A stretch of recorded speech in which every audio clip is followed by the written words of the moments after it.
So hello and welcome, comrades, for another discussion with communists. And today is the special guest from Great Britain, member of the CPGB-ML, the Communist Party of the Great Britain, Marxist-Leninists, and also Workers' Party, Comrade Max. Hello, everyone. Thank you very much for having me on your channel.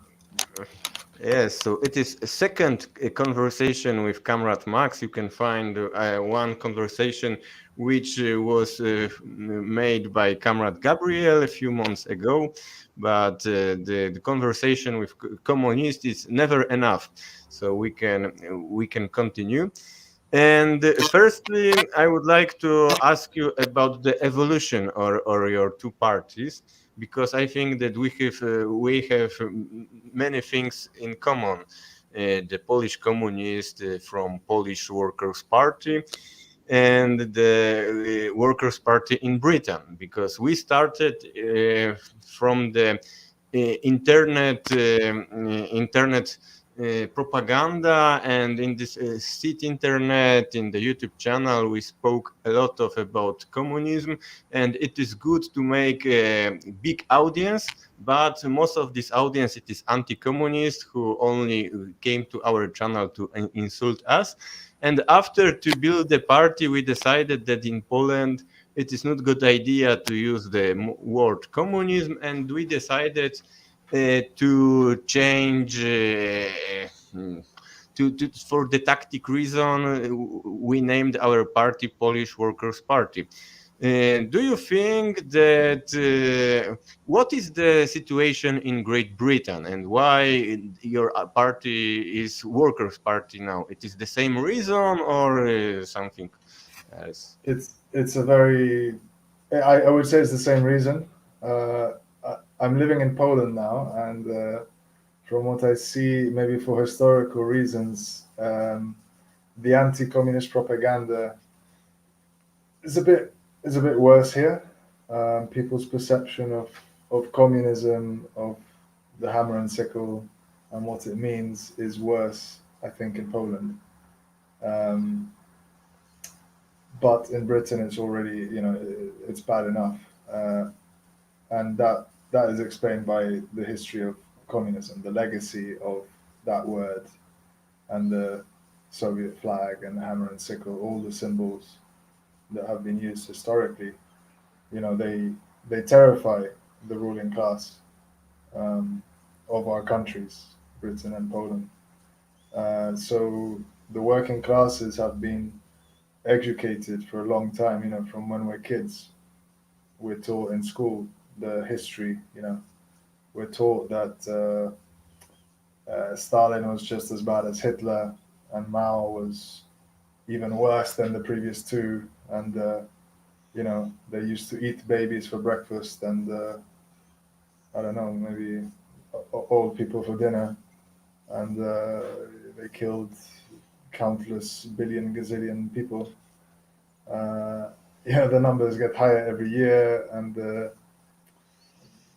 the slanders just keep coming out, and even the media, even newspapers, the BBC, the Guardian, the Independent, the Sun, the Daily Mail, all the main media outlets, on almost a monthly basis, they keep churning out propaganda reinforcing this history. So I recently wrote an article about some graves that had been uncovered in Ukraine.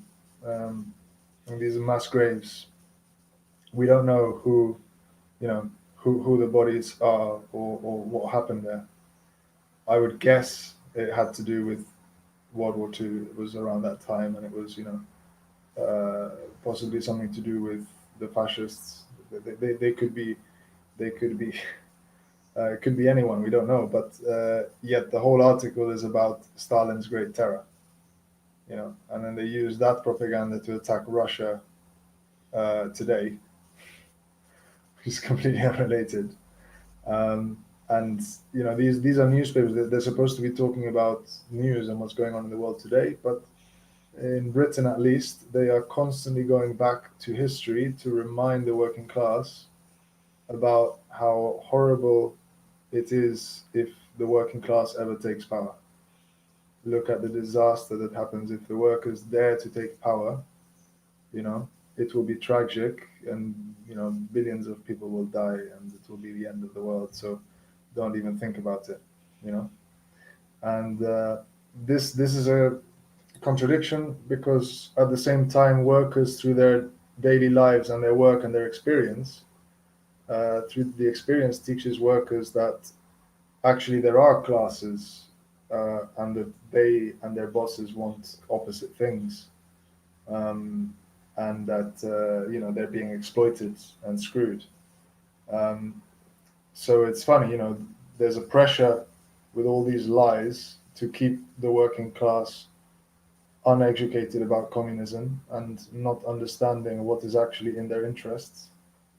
But then the experience of daily life, and especially in times like the times that we're coming into now of crisis, experience teaches workers the opposite, or at least it can. So, what is really important for communists is not this or that symbol, but it's to teach communism, to teach the working class that they are the working class, that we live in a class society, and that their interests are diametrically opposed to those of the bourgeoisie, um, and that through uniting as a class, they can improve their condition. And I think that through the experience of struggle, then through, for example, the Workers' Party, or a party that's not scaring them away when they actually struggle together, they also become more open. They start learning that the media is lying, and not only the media, but the state is lying, and that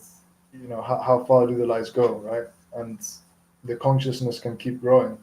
And I think that one of the reasons we have both parties is the Workers' Party is meant to attract the broad masses of workers in the country, and not scare anyone away. And it's meant to be involved in action, in the trade union movement, free Julian Assange movement, all kinds of activist work. But we keep the Communist Party alive as well, because the most conscious elements from the working classes, they they will start learning, and they will start looking for more theory, and they will start wanting to really uncover their real history and real economics, let's say, from the working class perspective. And that's where the Communist Party comes in. So, if you have it, I think in Poland you mentioned you changed the name to Workers' Party, but so you don't want to scare workers away, but you want to do a bit of both.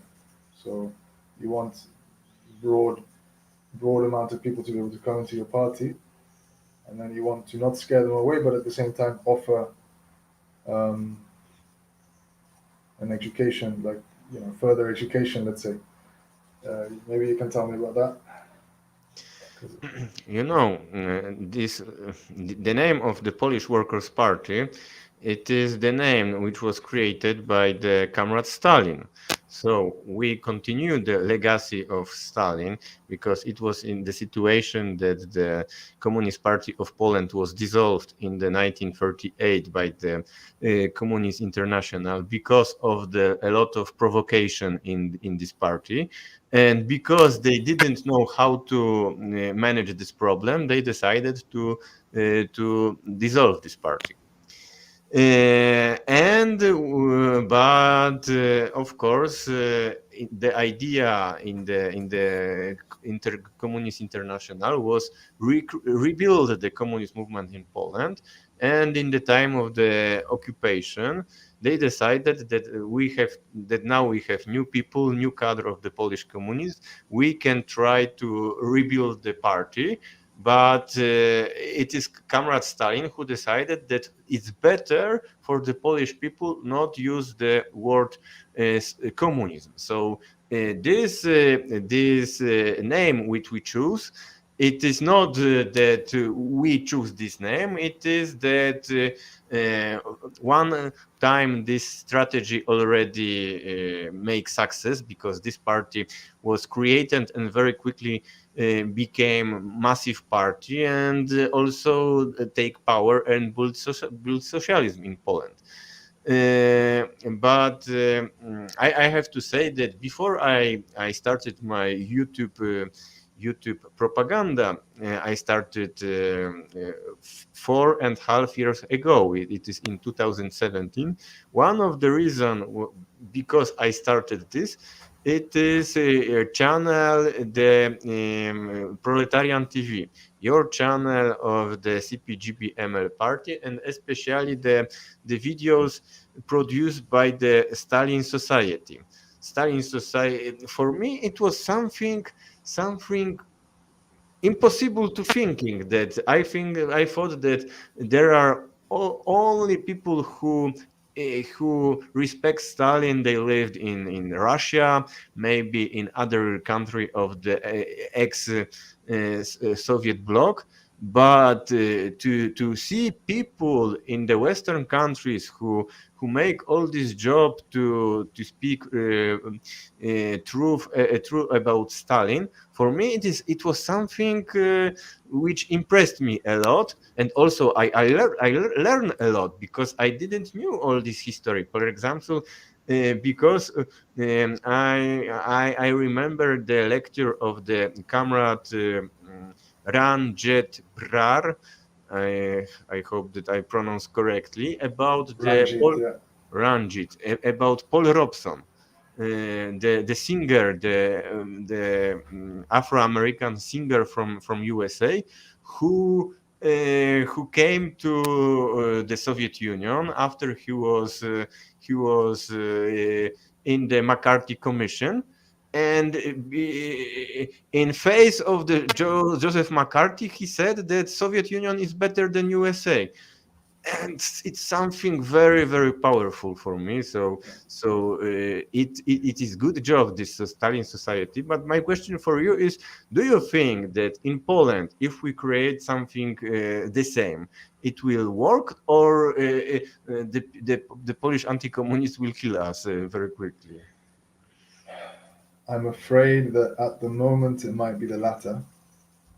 You know, even I was speaking to a comrade from the Communist Party. You know, we talked about this before, I think, and she was telling me that, you know, they spend most of their time fighting legal cases against the Polish state. You know, that even just a party that is not trying to do something, you know, they're not going around putting great Stalin banners or creating a Stalin society or rallying thousands of people on the street, but you know, they are still in trouble legally, and they have that this crazy thing here about equating, you know, basically the totalitarianism law that uh, Nazism is equated to communism, and this is all totalitarian. And if you try and spread it, you know, this vague law that makes no sense, but But wait. From the historic point of view, I think that legacy Stalin to Poland is much more better than for Great Britain. oh yeah, That we have to remember two things. That Poland two times was occupied. First time was occupied in the 19th century, and this occupation is finished with October Revolution, in the time when the comrade Stalin was a commissar for the nations, or stuff like this. So it was yeah, he was responsible to give, he and Lenin, of course, to give Poland the right to independence. But second time in 1944, our state which exists today, it was state, our country, the borders of our countries was decided by Stalin, and Stalin in the conference of the allies with Great Britain and Yalta. USA, he fight for Poland, for Polish Silesia, and for all this. He rebuilt the Poland, Warsaw, and many other cities. Because of him, Polish people, first time in the history, all Polish people know Polish language because the illiteracy was vanished very quickly, and many positive things was happen in the time of the socialist Poland, and it is because of Stalin. So this I can't understand why that country, the nation, which the existence of our nation is because of the Soviet army, because of Comrade Stalin. Why in Poland so much hated against Stalin? I don't understand this. I think that the nationalism in Poland is a bit superficial. It's there's not a real you know you need to learn how to love your country. Waving a flag is not really loving your country. And I see Poland being very much under the thumb of the U.S. I mean, people. I don't know how many people in Poland know this, but in 1990, when they overthrew the socialist government, it was the government in exile in London that came back, that took power here. So during World War II, after the Nazis invaded, that government that fled, that ended up in London, I think it was Sikorsky, the Sikorsky government. No, no, no, This no, no. It is. no, It was like this that these people who fled, they were captured in Romania, and Romania, after the yes. Poles, which were in France, they create new government, which was continuation of this government, which was arrested in Romania. But of course, there are no big difference between Sikorski, Ryczmigły, and all these elites of the pre-war Poland. But in this question, you said something about United States. We have to remember that in the time of the Second World War, the collaboration between Roosevelt and Stalin was very good. There was a little problem with Great Britain, but with Roosevelt were never problem. And for example, for the question of the legality of the Polish government, which was created by communists, USA said it is good government. We accept this. We accept this government which was created, and it is the all this falsifying propaganda which is now teaching in Poland, that they try to create a new history, that in 1944-45 already USA tried to make something against USSR. No, in this time there was a collaboration, and USA accepted that Poland will be in the socialist bloc, accepted the government created by the communists, accepted the reform which was taking place in Poland. So if you support USA in 1945, you have to support the socialist program in Poland. Yeah, there's a documentary, you can find it on YouTube.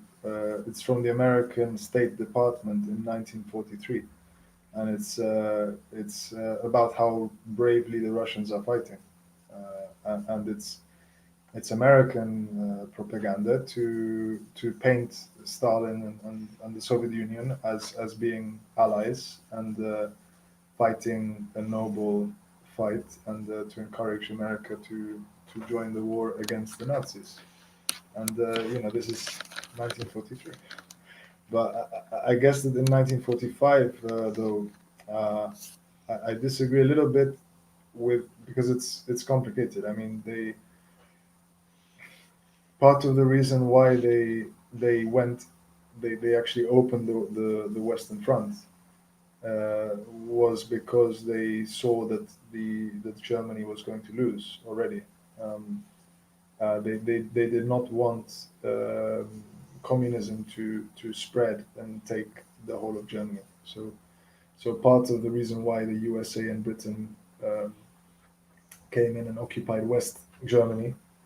I mean, they let the Red Army take Berlin, but they occupied the West after the war anyway.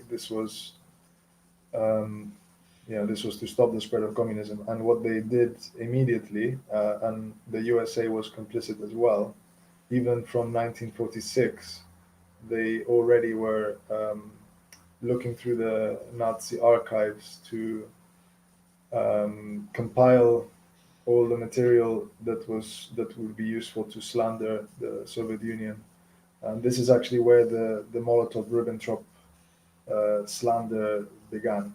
Um, it was the USA, Britain, and France after the war, and it was immediately after. I mean, they wanted to destroy the Soviet Union, including America, including Roosevelt, from more than a decade before the war. This is why they started mm, putting aside the Treaty of Versailles and investing so much capital into Germany, and why France literally just gave to Germany the rural region, the industrial region.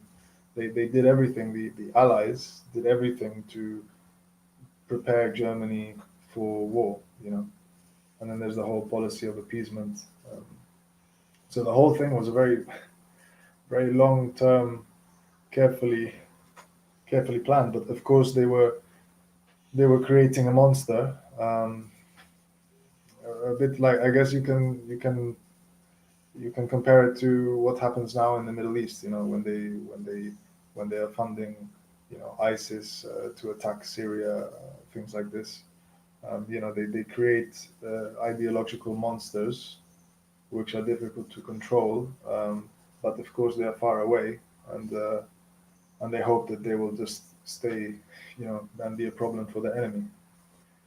Um, so yeah, but you're, I mean, I totally agree. Stalin was very respectful of Poland, and very, he had no bad feeling towards Poland. And if you look around Warsaw, like some of, you have fantastic buildings. You have the Palace of Science and Culture, and all these material things that tell you what happened. Um, and I remember seeing this museum of rebuilding of Warsaw, and you walk in, and right at the beginning it tells you, first page is the communists were horrible, and then the rest of the museum is all these photos and proof of how bad the Nazis were, and proof of how nice the communists were, helping to rebuild, putting teams together, uh, respecting the history of the city and the different cultures and the people living there, and trying to design the city to be as good as possible for the Polish people that would live there after the war. So, you look at the actual photos and the actual evidence after the war, and it's like, okay, where's the, how was this so bad? You know, you don't find real evidence of how this was so bad after the war, and yet the same, dogmatic phrase is repeated all the time. When I mention the U.S., it's because the political climate at the moment in Poland seems to me that they use the Western propaganda against Stalin and USSR to make people scared of Russia. So even though Russia now, with Putin in power, is very different from the Soviet Union, and that was very different from Tsarist Russia before, right? These are completely different countries with, different foreign policy, if you like, and different aims, but they paint it with the same brush, and I don't know. I mean, it's a long historical thing that Poland was occupied by Tsarist Russia for, 200 years ago, and they wanted their independence. And when the Bolsheviks took over in Russia, they had that Polish-Soviet War in 1920, and they didn't recognize that this is a different country, and they tried to tell the Polish working class, these guys are horrible monsters, and you know it's going to be even worse than before, and we should fight them. Um, and then after the after the Soviet Union, now it's like more of the same.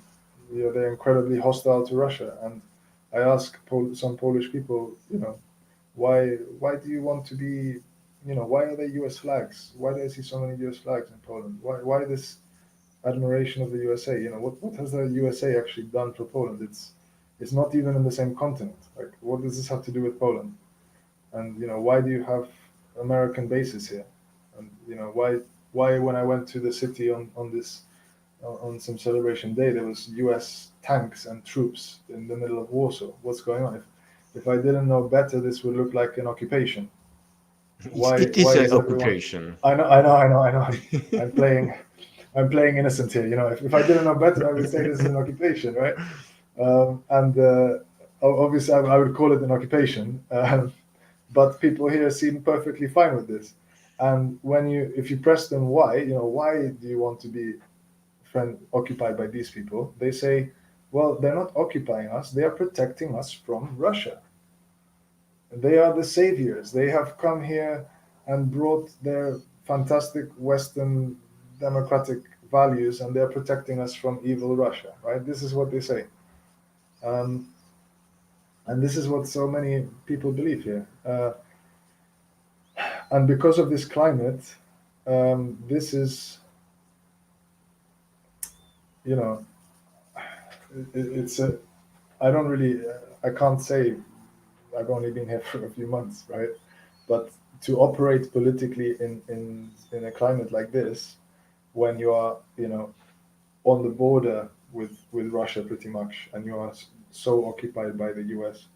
I mean, Britain has American troops and bases as well, and foreign policy is completely linked to whatever the USA does, but it doesn't feel as much. There's not this kind of open love of American culture like there is here. Not so much. Okay, I think that the question of history we can finish to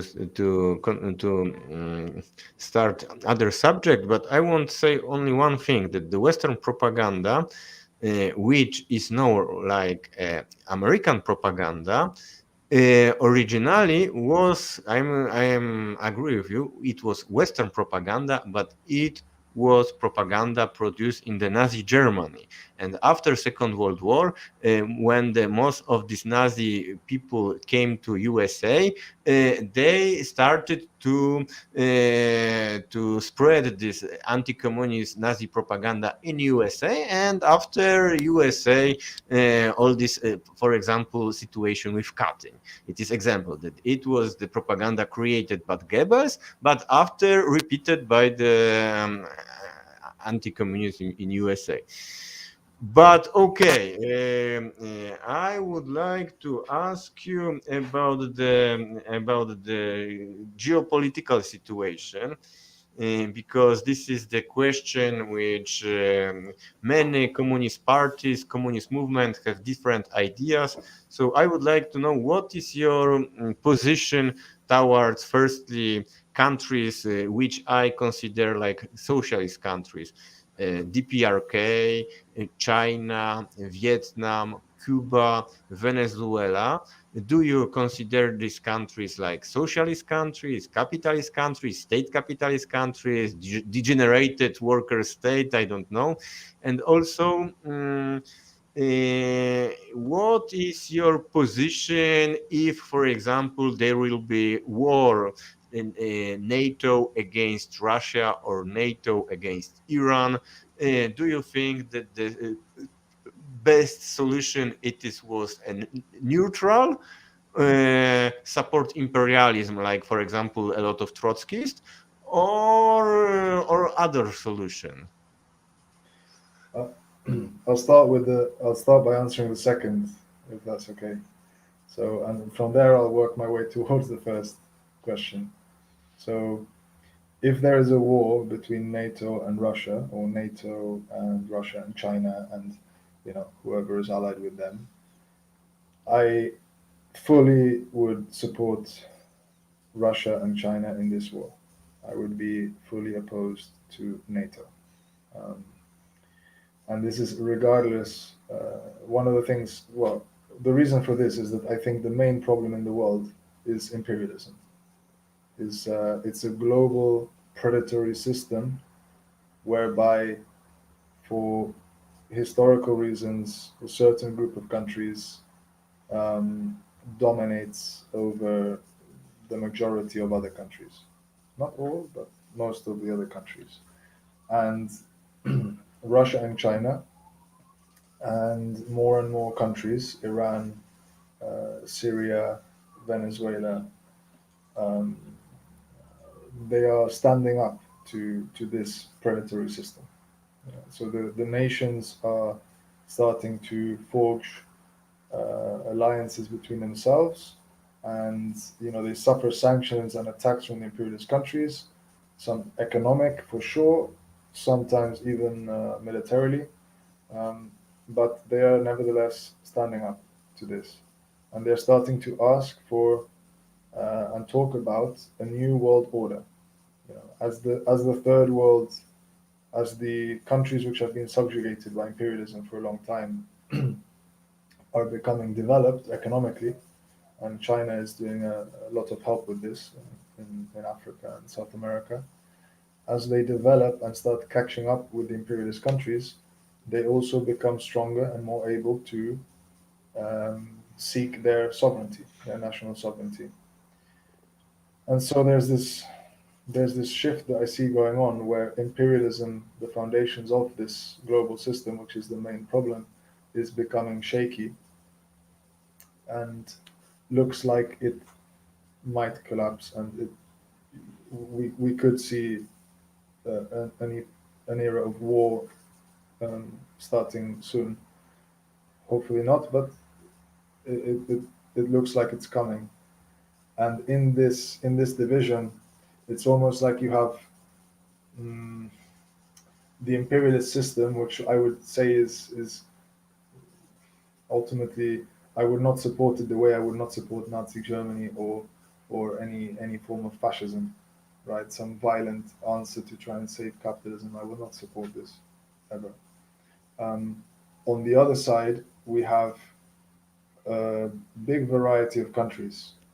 DPRK, I would say, is more economically, at least, it's socialist. Um, Other countries, Venezuela, not so much. Um, China, they call it market socialism.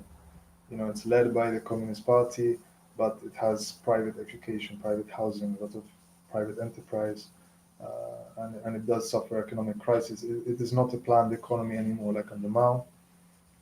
Um, so, I can be critical of China, Russia, or any of these countries in different ways, but ultimately I fully support them. The way that I would have supported the Popular Front in Spain in the 30s during the Spanish Civil War.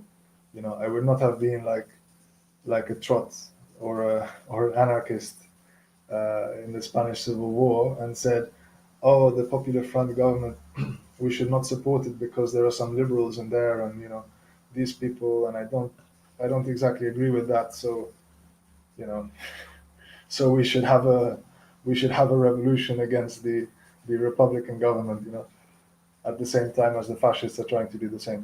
I would not take that position. But for communists, I think criticism is something helpful and important, and it's constructive. And if done right in the right moment, it's necessary. To have criticism. This is how we improve. Um, I want the best for China, for example, and in that sense, I agree with Comrade Harpal that markets are not a way to prosperity for human beings. This market socialism is is revisionist. It's going on the road back to capitalism. It unleashes, the market unleashes forces which attempt to undermine socialism, and they can fine and sanction and arrest billionaires that get too cocky and get out of hand. But this is just damage mitigation. The very system of free enterprise and the market in China is going to just create more of them. So it's not really solving the problem. I found a quote from Engels which I really like about this. I'm going to, I've got it here. I'm just going to read this out. It's in the introduction to the Dialectics of Nature. He said, only conscious organization of social production, in which production and distribution are carried out in a planned way, can lift mankind above the rest of the animal world. Historical evolution makes such an organization daily more indispensable, but also with every day more possible. So this is Engels in late 19th century saying this, and you know Yes, nowadays. I would like ask you about this analysis of Harpal Brar, because today I listened the conversation Harpal Brar with Caleb Maupin, and Mhm. there was this question of China, and Comrade Harpal presented his book about China. And he said that there are two positions toward China. There are the Maoists who said that after the death of Mao, everything in China is bad, is revisionist, is the restoration of capitalism, imperialism. And there are second position people who are saying that the reform of Dengs was good, and the China now in the market socialism, it is the good strategy to going to the socialism because it is the means of production who are growing and the better means of production faster to socialism. And he said that he is not agree with one side, he is not agree with second side, that he is something in the middle. But I don't understand what is exactly his position, that China today is what for him? uh, Socialist to revisionist. I don't I don't know how I've asked him this myself, and his book is heavily based on data, but he does not know the inner workings and plans of the CPC. So he does not know uh, in the future what direction China is going to take. I and I don't want to say the wrong thing in this. It's an important question.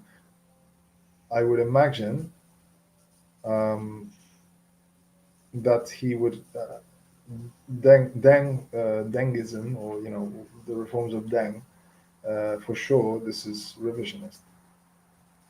This is blatant revisionism. However, that CPC with this Communist Party with 90 million people, and the structure still there, even though it contains um, revisionist elements, and perhaps the leadership even is revisionist. Uh, I don't know to what extent um, that can be changed. I don't know. I don't know if it would require a sort of cultural revolution or what. I Yeah. I can say that Bruno Derwensky, who very often is his interview in this channel, when I spoke with him about the subject, he said that the Chinese Communist Party is a massive party. This is party with a lot of fraction, and the President Xi. He was a leader of the leftist fraction in the Communist Party, and because now he is in power, the China are going to good direction. In the last 1 year, there are a lot of positive things which are taking place in China. For example, they introduce to all the all the corporations which are in China, that now, after 40 years of independence, now in every direction of every corporation in China, there have to be somebody from the Communist Party who will give advices, or I don't know, he will make direction. And it is something which is changed. Second thing, it is the taxation of the rich.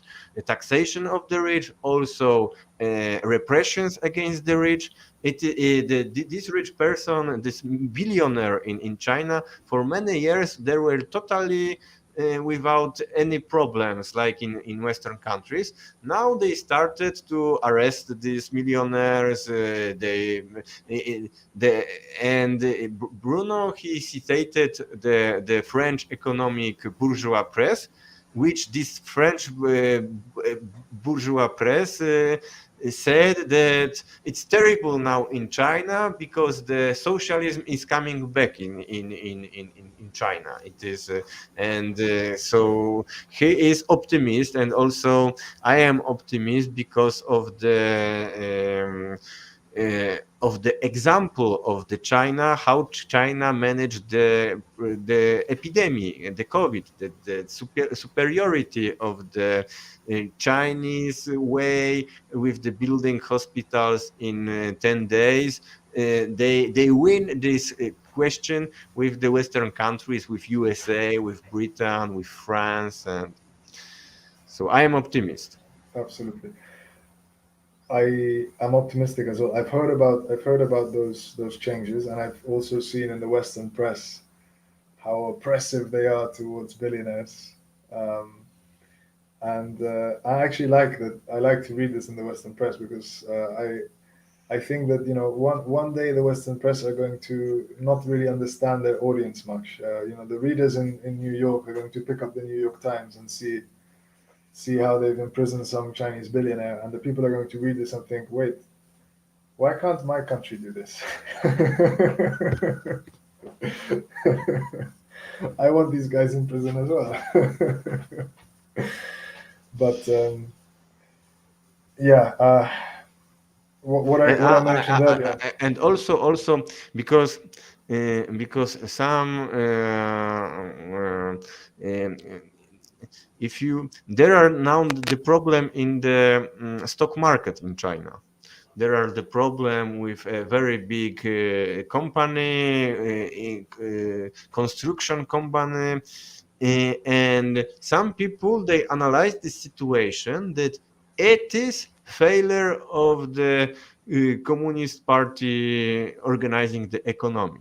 And the answer of Bruno is different. He said, no, this crisis of stock market was provoked by the Communist Party, because this stock market was growing because of the speculation, and the Communist Party said, no, we finish with this speculation, and of course it provoked a little problem, but everything is under control.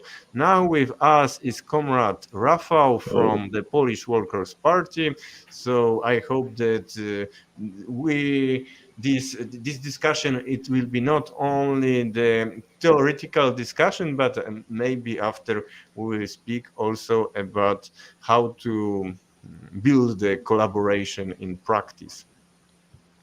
So I have one more question for you about your party.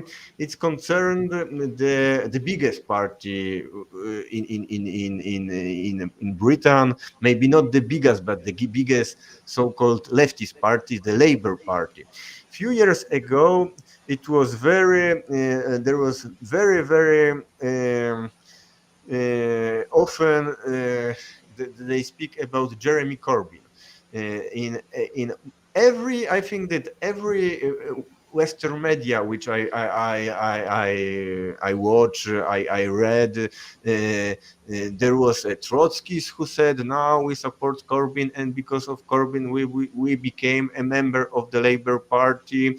And so I started to interesting about history of Jeremy Corbyn, and I discovered that Corbyn and George Galloway, the leader of the Workers' Party, for many years they were together in Labour Party in one fraction. They were friends, and it's interesting me. What do you think about the Labour Party, about Corbyn, about all these ideas that people have to go to Labour Party because it is very big party, and the socialists can take this party, take direction of this party. Corbyn or other socialists became a leader, and after, because of that, the Labour Party became a new Bolshevik party in Britain. So the short answer is it's a pipe dream, which has been sold to the British working class since the Labour Party was founded more than 100 years ago. Um, this party, it comes from imperialism. There used to be the Tory party is the oldest one. Then came the Liberal Party, which was the party of the bourgeoisie. And then towards the end of the 19th century, um, before before World War One, when the global market, when conditions were ripe for crisis that was coming, the first imperialist clash, the ruling classes realized that they needed some mechanism, some way to keep the working classes happy at home. This comes also after democratic rights had been fought for and expanded. So now you had working class people who were becoming able to vote, but they had the Tory party and the Liberal party, neither of which represented workers whatsoever. So they thought, wow, okay, we're going to have to create a party that can, that at least workers think is their party to go to, um, so that they can vent their problems through this party. But just like with the trade unions, the point of this party will be a bit like a trade union. It will be to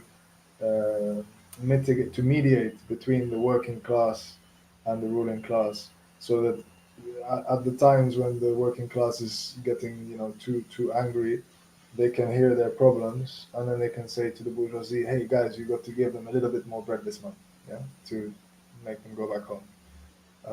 And so this is really the purpose of this party, is to prevent revolution, actually, to prevent socialism, and be like this safety mechanism for imperialism, to make sure that the empire can continue. So in the time when the working classes are very angry, the Labour Party might come into power, and they will give some concessions to the working class in Britain, but they will make sure that the colonies and the empire is run, just as it's been before, right?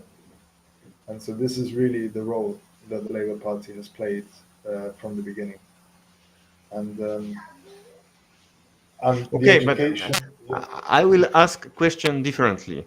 In the Uh-huh. 2003, George Galloway, he became a very famous person because he was a member of Labour Party, and I don't know, he was in the commission on for something like this, and he said a lot. He discredited all these lies about the mass destruction bomb in Iraq, and he made a very good job to create very massive anti-war movement in Britain, and I think that in all over the world. Uh, And my question is for example, in next month there will be war against China or war against Russia, and do you think that the leader of the Worker Party today, of the CPGB-ML, when they will critique the imperialism, and for example, the somebody like George Galloway in the mainstream, who will make spread to the masses these ideas of anti-war? Because I am totally agree with you that Labour Party is the imperialist parties, all this history of the existing of this party. Or of course, it is fighting for the British imperialism, but there is example of successes how using this tool George Galloway became very famous and made a lot of good job to discredit it, to, I don't know, attack the British imperialism. So it is why when I observe this example of Jeremy Corbyn with very attention. I wanted to know how it Okay. will be finished. So in the case of George, he did raise this awareness, but he was kicked out of the party by Tony Blair. With Corbyn, he's been chased out by Keir Starmer now, but for the time being, at least, Corbyn seems to be how to put this nicely, a bit of a opportunist, and he's still hoping to benefit from Labour. So he's not taking the George path, which is to say, okay, they are wrong. I'm going to say the right thing now and look for a career, follow my own path.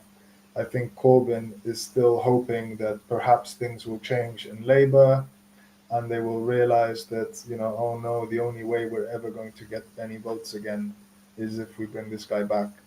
Um, you know, so Corbyn has his own following, people who are supportive of Corbyn, and it has kind of divided the Labour Party. It's really taken a lot of support out of the Labour Party, which is good. But Corbyn himself is you know he's he's not going to do anything important. And George, on the other hand, since he's come to us, he's been kicked out of several places since Labour. He's lost a few jobs along the way. Um, I think George is he's a hard anti-imperialist. So for all his flaws, yes, he was in the Labour Party for a long time, but when it came to the Iraq War, that was too much for him. And since then, he's been consistently um, taking good stands on the important questions. And now with us, he's even come round to accepting that the Labour Party was always an imperialist party. I heard him say that. So he's coming a long way as well. Comrade Rafał, do you have some comments to our conversation? Because you heard all the discussion, yes? Yes, partially I have heard what you're saying about this internal politic of UK. I am not so educated, so I don't have opinion. But yes, I am listening. Okay, so I hope that you will become active also in this conversation. And I will continue. My next question is, what is your position in the question of identity politics? I would like to say that I am very fan of the another interview made by the Caleb Mopin with Jyoti Brar. It is more than 50 minutes, but it is very, very good talk. And she explained many questions, but also she explained this question of identity politics. I think that could you present a little what your party is different of other leftist organization in Britain, especially Trotskyist? So I can't say it like Jyoti would say it, okay? But at the not the last Congress, the one before, the eighth Congress of the CPGB-ML, um, they they had this debate. The party actually lost quite a few members over this question of identity politics and especially the transgender trend. So the position is that uh, there are men and women, biologically speaking, and the trans question is something that is not connected to reality, which ultimately helps to splinter the working class into lots of different identities. I don't know if you know the feminist movement, bourgeois feminism, was one of the oldest ways to divide the working class, to make women hate men, men hate women. So you have in society, you have jokes about how stupid women are, and the men like to tell these jokes, and then you have jokes about how stupid the men are, and the women like to tell these jokes, and all these stereotypes. Women cannot do this, or men cannot do that, and dividing based on sex almost puts a line in the middle, right? You have 50% on one side, 50% on the other side. It's a powerful way to divide. Um, and if you can take other identities other than male and female, so you have, for example, gay, lesbian, bisexual. Okay, this is some other percentage of people that you can target and treat differently and sell them different things, and it helps to divide more. But now things, with the trans question, things become just fluid, and they go into the absurd. So you have, but it's connected to the trans question is like a subset of this identity politics. So you've got people arguing that you know. As long as people don't talk about class, as long as they talk about oppression for any other reason than class, then it's okay. If they're oppressed for being women, they're oppressed for being black, or I don't know, trans, identifying as a cat, I don't know, anything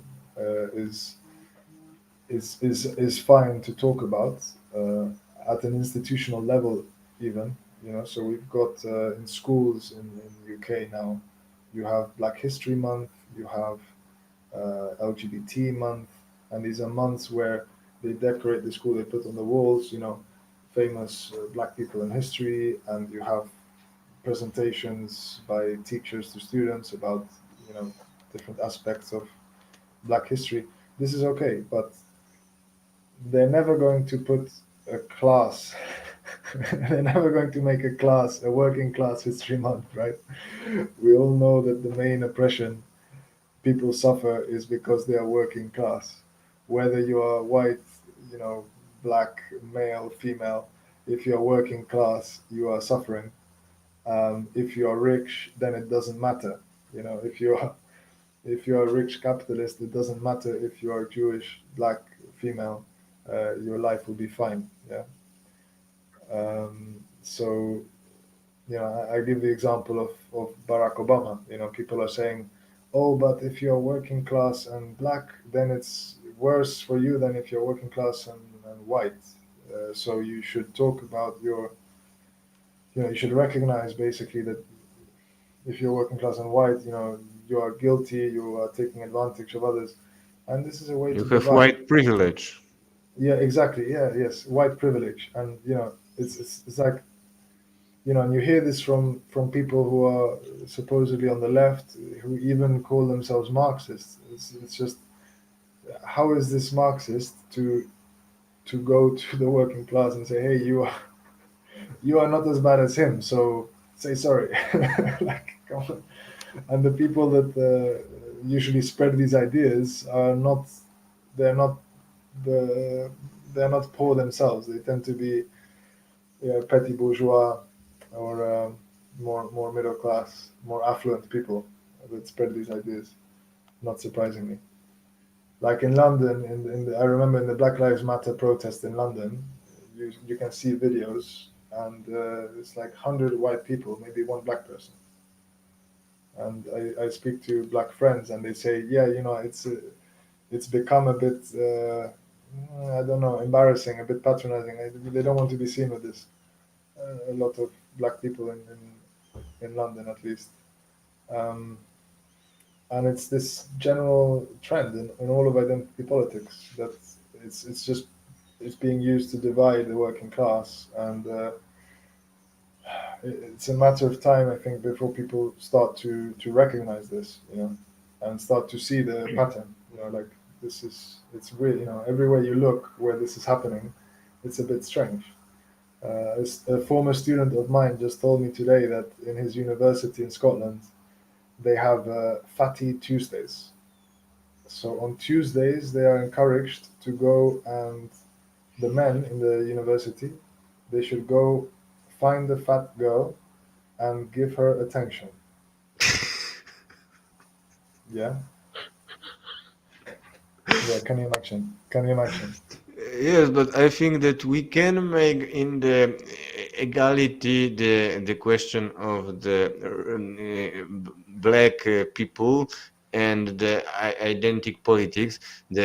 From the historic point of view, especially from the country like Great Britain, the oppression of the African was real.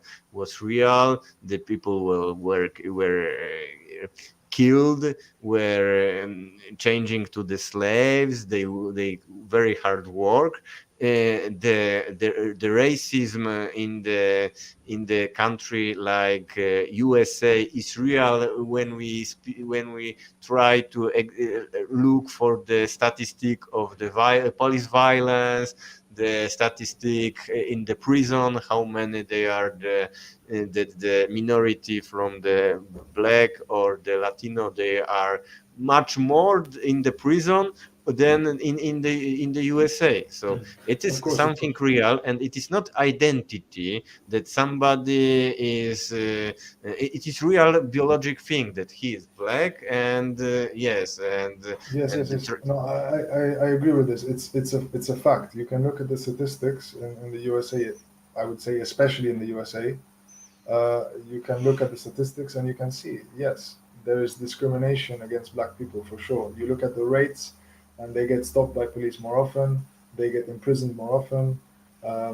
You can compare lots of statistics to show that there is discrimination against black people. And this is not, like you said, you don't choose to be born with blacks. But this is not, you're not identifying as a black person. You literally are a black person. And this racism is real, and it is in society. Um, and like you say, it has all this historical origin. However, to have a proper conversation about it, you should distinguish between prejudice and oppression. So this is something that nowadays is conflated. There was a civil rights movement in the USA, the famous civil rights movement. Before this, in the USA, there used to be segregation. They used to have separate toilets, separate drinking fountain. The famous Rosa Parks, refusing to sit in the back of the bus, right? So, whilst there is still discrimination against black people, and it manifests itself in real statistics, at the same time, in law, there is not this discrimination. So, working class black people, yes, they might be stopped by police more often, but at the same time, you have uh, Barack, 2 presidents ago, there was a black president, Barack Obama. Yes, so clearly, and this would have been unimaginable 50 years before in the USA. So, and also in different countries, it's very different. So you don't have the same level of discrimination in other countries towards black people as you do in the USA. And yet, the movement of Black Lives Matters, like corporate identity, can be exported, and you can have these things everywhere. And just a T-shirt, just a cool thing to do. People are not thinking about the reality behind it. When it comes to racism, for me, this is something that will be solved with socialism, with the class struggle.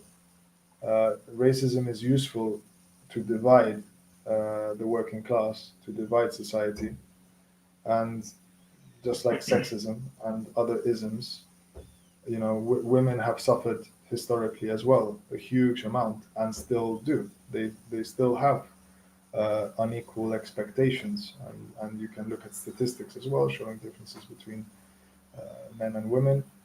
But at the same time, women can vote. Under law now, women have equal rights. So there's not the oppression now of women, at least in Britain, in Poland, and in the USA, like there was, 100 years ago when they couldn't vote, for example. Um, so, all these things should be taken into account, I think, and the struggle to help these different groups should be linked with the class struggle.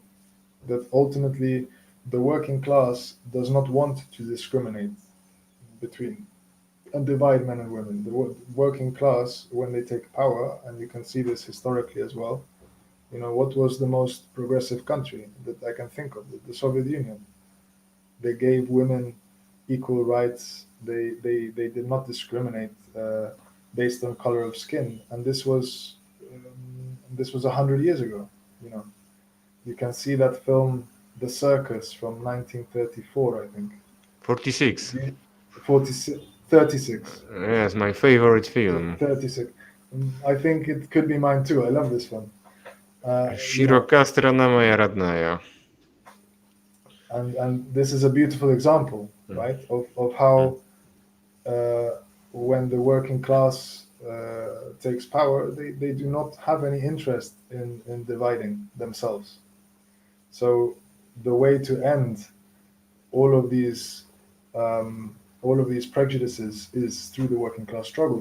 But what's happening now in the West is that these historical oppressions and this discrimination is being used to prevent the working class struggle that could end them. So it's a contradictory thing. So you have, on one hand, you've got Black Lives Matters, for example, which it sounds great. It's yes, let's try to end racism. Yes, of course. Who will be against that? Okay, some people are, but people should not be against this. But then in practice, what is happening with this movement? You start to hear black people in the US saying that white people are not black people, but white people as well, actually all kinds of people now, saying that white is the problem, right? White supremacy, white guilt, all of this. White people are the problem. And you start to hear some black people in the US suggesting, hang on a second, if white people are the problem, then I want to have a restaurant for only black people. What's wrong with that? I want to have a cinema that I can enjoy with just black people. I want to have a school just for black people.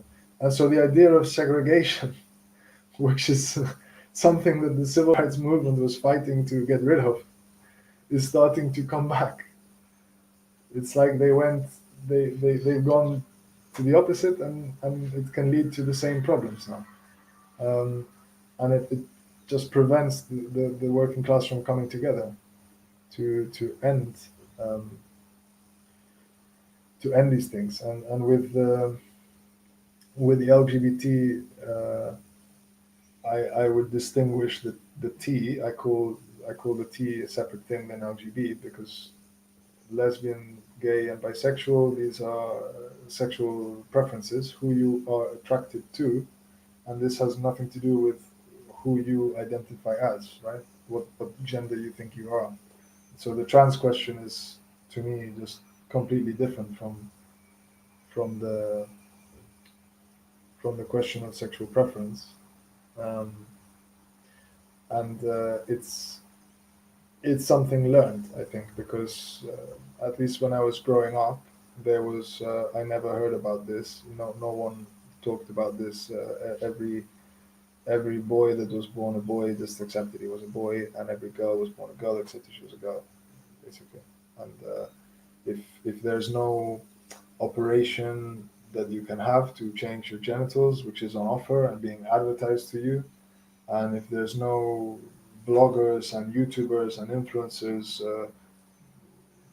showing you how they've changed sex and they're so much happier, or how this can solve your problem, if they're not trying to sell you this identity change, um, then there will be no demand for it. It's a case of you cannot want a product which you cannot even imagine, that you don't realize exists. There cannot be a demand for such a thing. First, you have to advertise it, and then when people know it's there and it's an option, then they can want it. Um, what do you And I think, think guys, about also that? it is important that they are exist the big pharma corporation, which is them. They produce all this. I don't know how to say this. Mm, hormone medicines, because if you decided that you want to change your gender or change your identity, you are addicted for these hormone things all your life. It is like you became a narcoman, but now it is not cocaine, heroin. Now it is hormone. But I would like continue this question, because in this conversation, Jyoti Brar with Caleb Maupin, Jyoti Brar said one thing, that maybe that she is attacked because of her position. That in the big meetings of the British left, she is attacked especially for this. And for me, it is something very strange, that CPGB-ML, it's a party which speak about Stalin. It's not problem. Speak about critique all the British left, that they are Trotskyists, who support imperialism. It's not problem. And very strong party with program who attacked another leftist in Britain.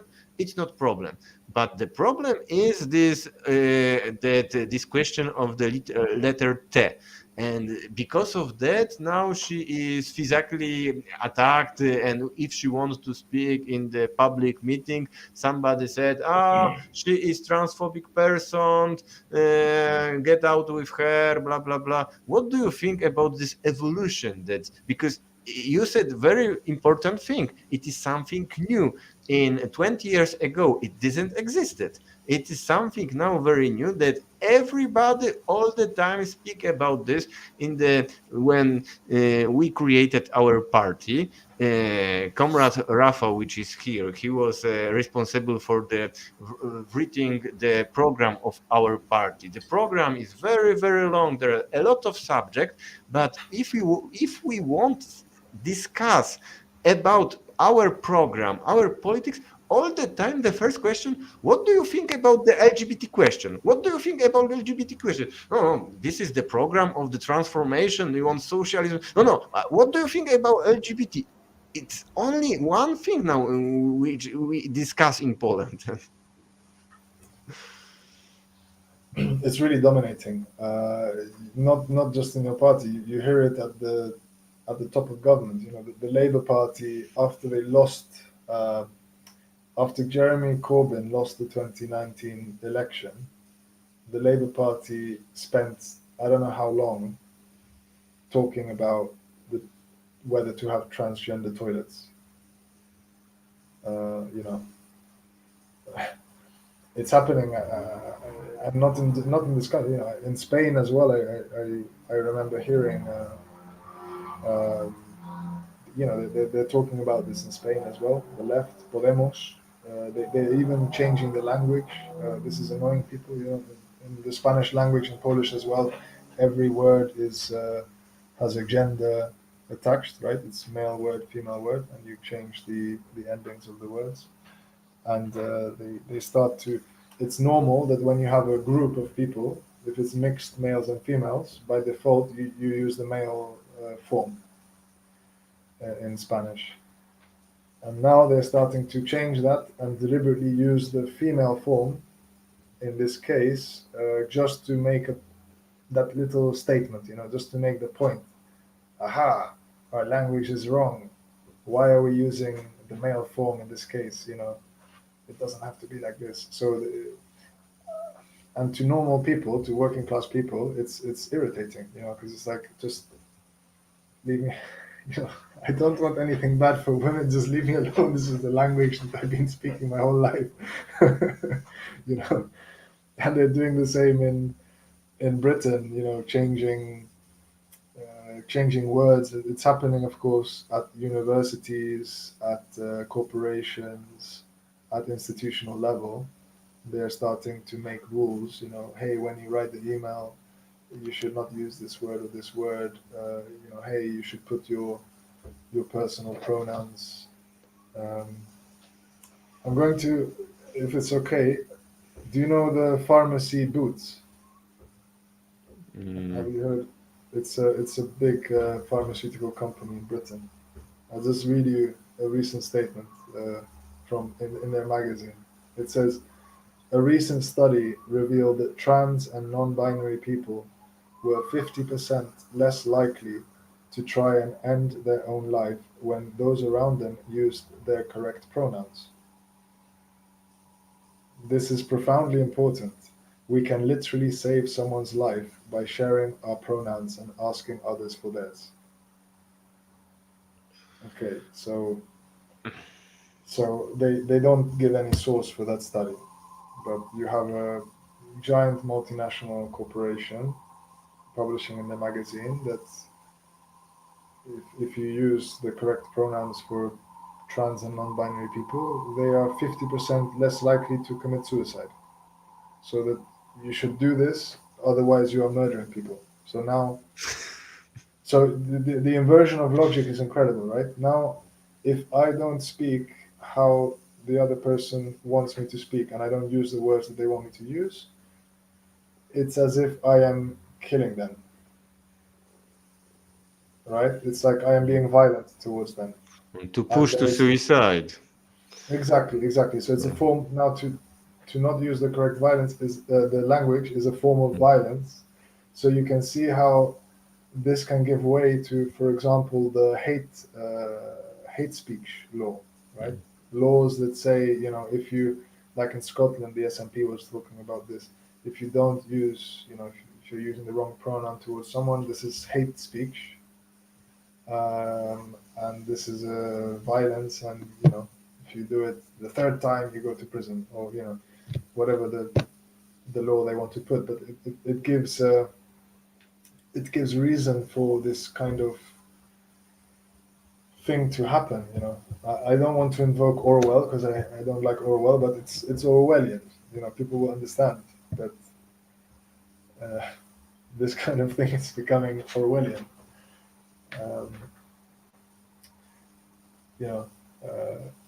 I would say, I respect everyone. I respect someone who's trans. I had trans colleagues in my previous job, and I never said anything to offend them, and I treated them how they wanted to be treated. But if I say the wrong pronoun one day, why is this such a big deal? I don't think it should be. It is especially a problem for the workers like me who are living in the immigration, and I already have the problem with correct speaking in French language, in English language, and now the worker from immigration already they are exploited. Already they have a lot of problems, and now we have the growing extreme right in France and stuff like this. And now they want to create one more problem for the workers from the immigration, that you pronounce not good something, it is hate speech, you go to prison. So but I would like to comrade Rafał, it's he wait and wait to say something, and I think that is good time to Yes, if it comes to this in identity politics and LGBT, this very is topic that is causing arguing and conflicts in our party. Main conflicts which happened and resulted in someone to left the party was question about the LGBT or religion. We are now we are starting one can say a new chapter in our party. We want to make it. We worked to organize it, and now we are better protected, better to open it again and again new party members. And this our main principle. If you see our program, the this question about identity politics and so on is the last point of our program, and we say that we are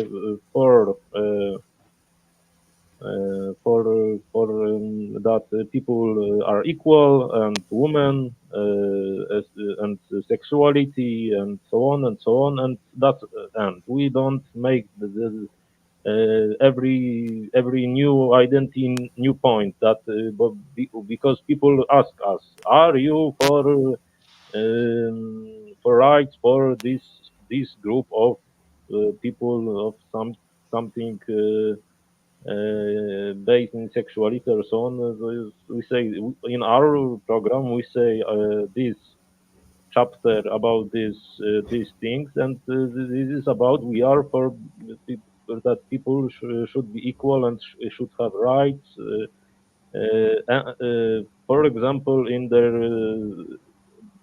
according to their sexuality and so on. And this is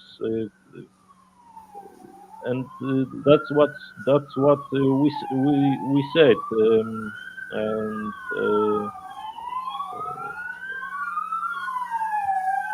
police or something. Sorry. Maybe I should. Yeah. Yes, this is uh,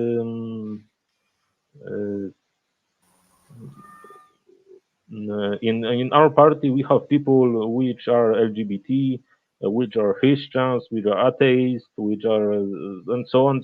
But and we end every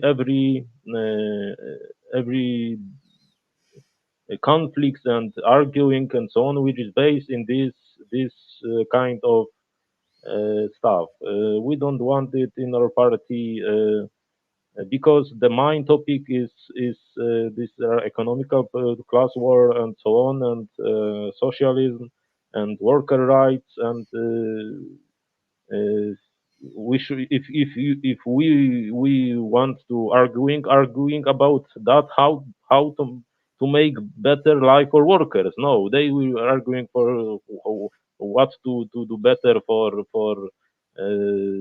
this kind of group of people. But this is problem of our organization, or in the West it is big problem, and maybe it is this tactic of bourgeois make splits and make difference between people. Uh, but that this politic of our party is was successful and is successful because we have people that are Christians, and they cooperate with people that are, so for example, gay or lesbian, because they have main goal, which is fighting with capitalism, which is worker rights, and that's it. And what do we do to make this not happening, to avoid this situation? If new member wants to join our party, we asking this question about this stuff. If, for example, we are recruiting Christian worker, and I ask this worker, we have our party, gay people, and so on, but they are on our side.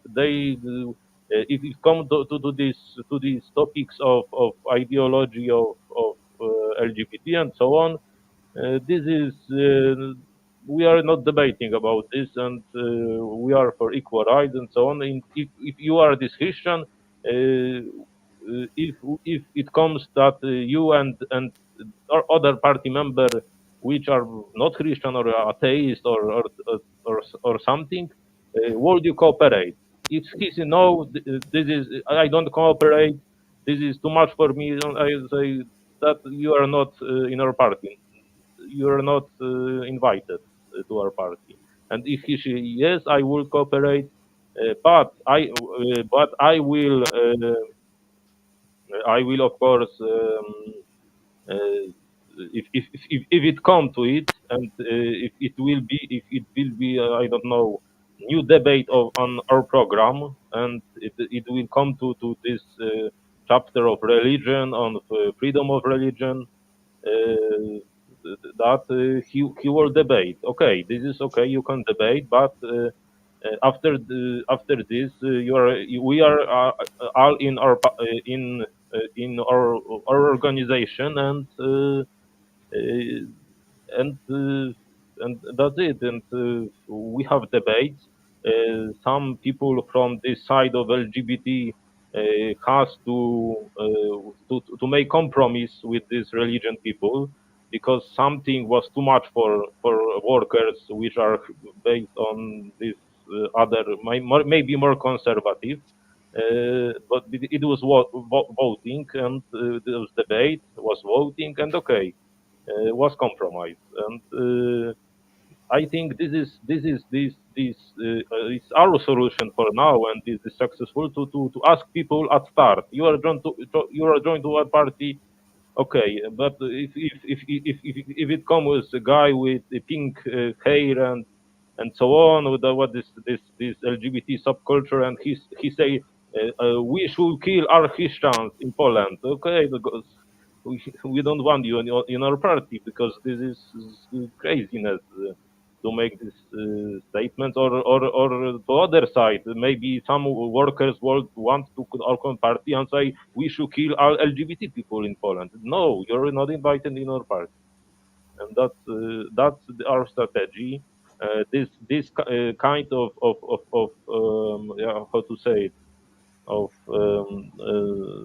which is more important and less important, and this kind of ideology, this religion, and so on. I don't have a word for it. This is less important uh, thing for now, maybe, but most important was what we now need to debate, to create our party, to create our party line, to what we must to diagnose in Polish society, which problem are we must to um, research and so on. This is the worker rights, poor people, how to what to do to make this better, in which how to say it, in which are problems with for example, um, in which what is problem in our worker rights, and I don't have words for, sorry, but that is this more important. And so it comes this pointing, and that is our strategy. We have in our programs that we are for the rights of LGBT people. We are for rights to freedom of religion and so on. And I think this should be strategy to again union of working people together. They have differences. There maybe someone is gay, maybe lesbian, maybe Christian, maybe Muslim, maybe atheist, maybe agnostic, maybe and so on. But if this kind of extreme leftist organization, which are based mainly on of these topics, they make it to that this is case of life or death to them. These topics. Yeah, but what is case of life or death in our society? This is if we kill this capitalist system or not. Yes, this is the most important thing. But people tend to forget it. Mass media are creating this debating. Left don't have their own media, so if left can't make some debate public to our society, to all Polish people, and left is based on this what bourgeois media is creating us to debate, and this is very um, much work to do to in Polish in Poland to make uh, this reform or this revolution and this changing and not I'm not saying now about changing system but to build our party and to partly educate people to our vision to our idea of Marxism, Leninism, and so on. So this what I wanted to say. Okay, comrades. Because of my wife, we need to finish soon. So, Comrade Max, could you make comments to the statement of the Comrade Rafon? And also, I have two questions for you. So, could you respond all this together? First thing, Sure. it is what is your position toward Brexit, and what do you think about the Brexit now, Britain after Brexit? Do you think that your strategy voting to the Brexit was correct, or you think that it was mistake? And second thing, could you say something about why there's so many Trotskyist organization from Great Britain? Because 20 years ago I was a member two kind of Trotskyist organization. One is named like Socialist Workers Party. Second, I collaborated also with Socialist Party. It is Committee for the Workers International. Now they are splitted, so they changed maybe name. But these two kind of Trotskyist organization in the time of the confrontation, I don't know, they are against China. They support the Hong Kong protest. They supported bombarding Libya, Syria, etc. Why so many Trotskyists from Great Britain they support imperialism? Okay. So firstly about Rafa, I thought that was very well said, and I think I completely agree. This is a good strategy. If you are when you're talking to people before they join the party, I think it's very important to avoid conflict later. Is at the doorstep to find out, you know, you may have this identity, that identity, you may be gay, you may be this or that, but do you accept that we are working class here and this is what is most important, unity in the struggle, and do you accept to have, plurality within the party? And of course, that doesn't mean that you cannot discuss these issues with comrades respectfully, but whatever the party agrees at Congress then we have to respect that. If you're going to be in the party, this check is right on, I think.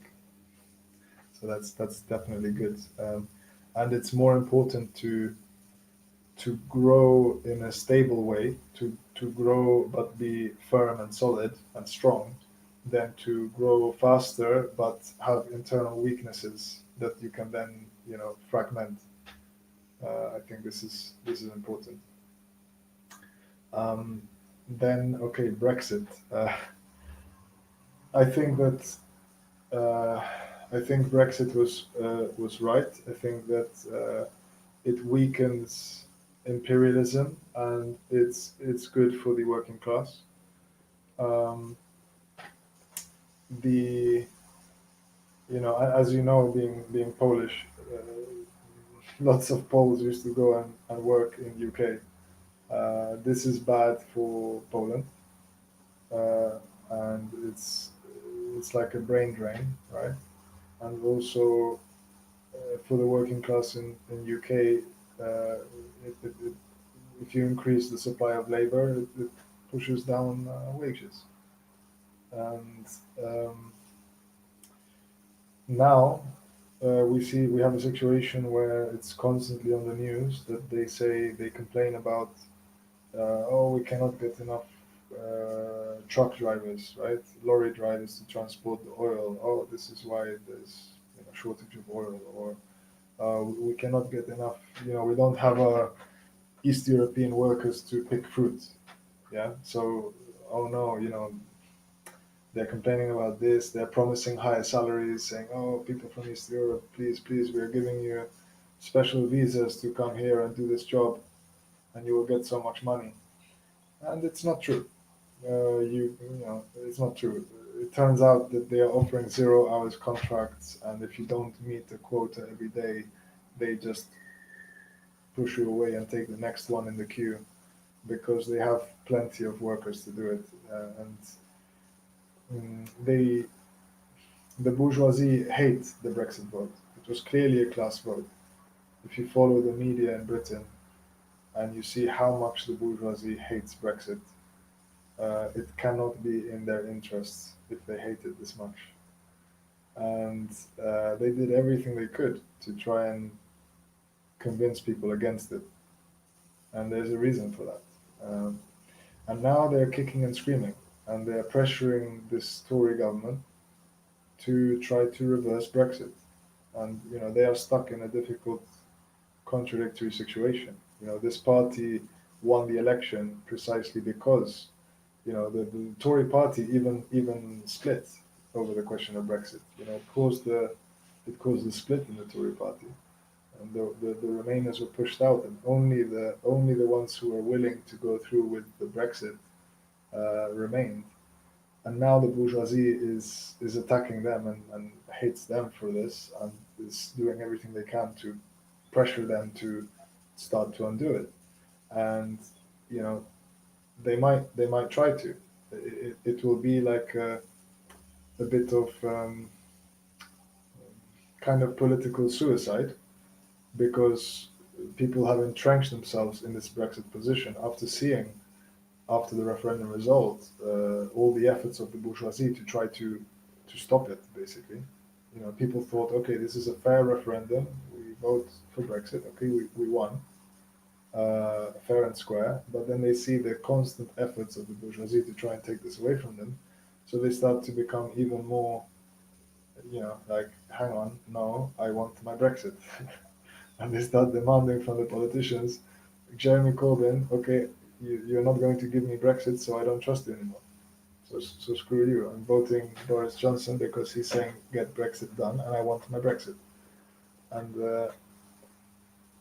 now they are pressuring. They're doing everything they can to try and scare the Tory government into undoing this. And one of the things that they do, the bourgeoisie, is to blame everything that goes wrong on Brexit.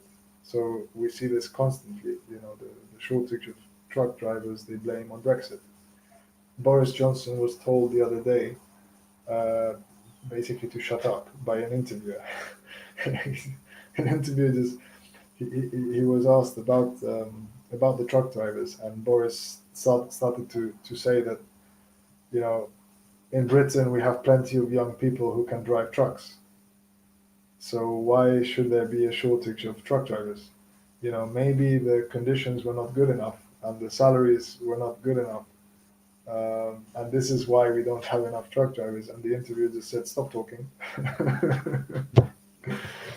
I'm not. I don't want to say that Boris is good in any way, um, but the bourgeoisie is divided, and they really hate Brexit. So I think it's good. It's good for the working class. Hopefully, in the long run, it will. In the short term, it's producing lots of problems, you know, for people trying to do business and so on. But hopefully, in the long run, I think it will turn out to be a good, necessary step. Listen, it is very sad that Boris Johnson better understand the British working class than Jeremy Corbyn. In Poland, we have similar situation that the party in power, PIS, they better understand the Polish workers than the social democracy. But Exactly. And in the US, you could say a similar thing for the Republicans and Democrats. It's almost like there's been a switch, and the conservatives now are more in touch with the working class than the progressive liberal left. You know. Um, so yeah, that's a funny one. And then the last question you asked was about the Trots. Why do the Trots support imperialism? Um, well, Trotskyism, this ideology is is useful to the bourgeoisie because um, what they do is they start off with a wrong reading of history. They don't study history. They take bourgeois history, which says that Stalin killed a million people and all of this, you know, from Trotsky.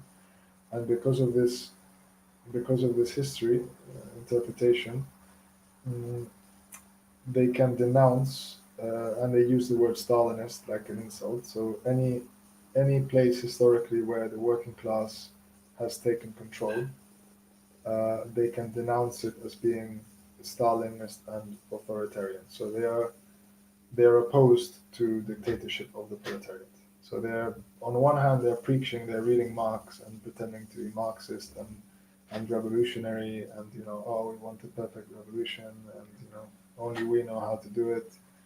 And then whenever it happens in another country, they denounce it as being Stalinist, and you know, basically this is bad for the people. So we can justify going and bombing them because that government is actually not good for its people. So if we, you know, if we kind of overthrow the government, then we are doing the people a favor, right? So we're being good Marxists. We're just trying to, you know, they would say our bourgeoisie just